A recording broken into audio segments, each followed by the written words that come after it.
Hi everyone, Craig Ball here. Today we're going to talk about gaslighting in the workplace, how to spot it, and some ways that you can deal with it. If you've ever been to a meeting and come out doubting your memory, feeling less than you perhaps did when you walked in, and starting to question yourself in a negative manner, it may not just be stress, it could be gaslighting. But it's important to remember that not everything is gaslighting. So it's okay to call these things out, but do so in a way that encourages conversation about them, and that will help you in the long run.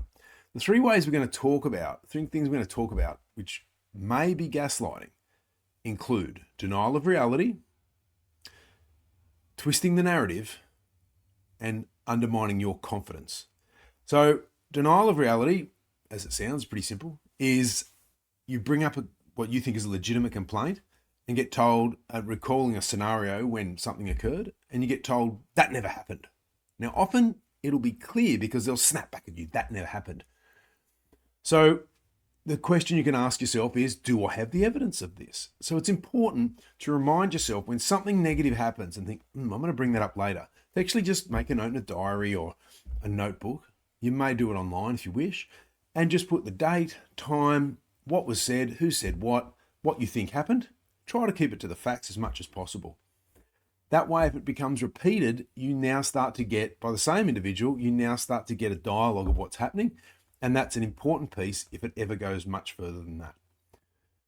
Twisting the narrative, okay, is another one. When you bring up a complaint and you get told, you're too sensitive, or are you too stressed or overstressed, well, they start to now focus on you instead. Now, the way that you can work around this is ask, well, you can actually assess it a little bit.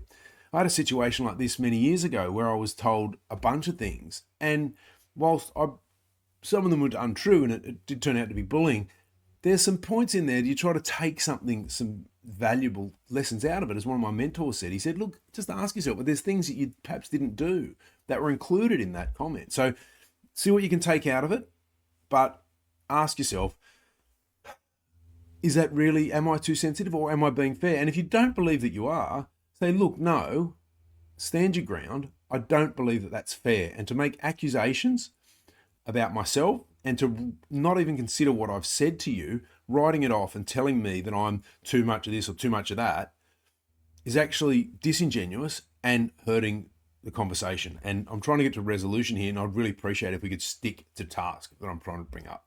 That kind of confronting is often really difficult for people. So you may have a pretty significant win, but pick your battles and pick your time to do this sort of thing. Better one-on-one with the individual as opposed in front of a group, because embarrassment can be a problem. And lastly, undermining your confidence. You get assigned a piece of work that you've done plenty of times before, and you start to get micromanaged to the point of frustration.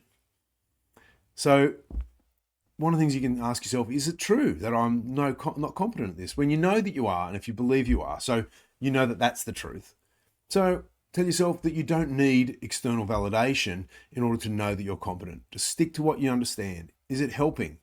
Okay. And lastly, is it true? Well, you're not incompetent if you've something you've already done before and you know how to do it. Does it logically follow? Well, you could ask, say, look, I seem to be getting a lot of attention for what I'm doing here. Is there a specific thing that you want to have it done? And can you tell me all in one go? Or, question it and raise it as a conversation piece. Don't let it fester. But remember, always challenge how you're feeling about it.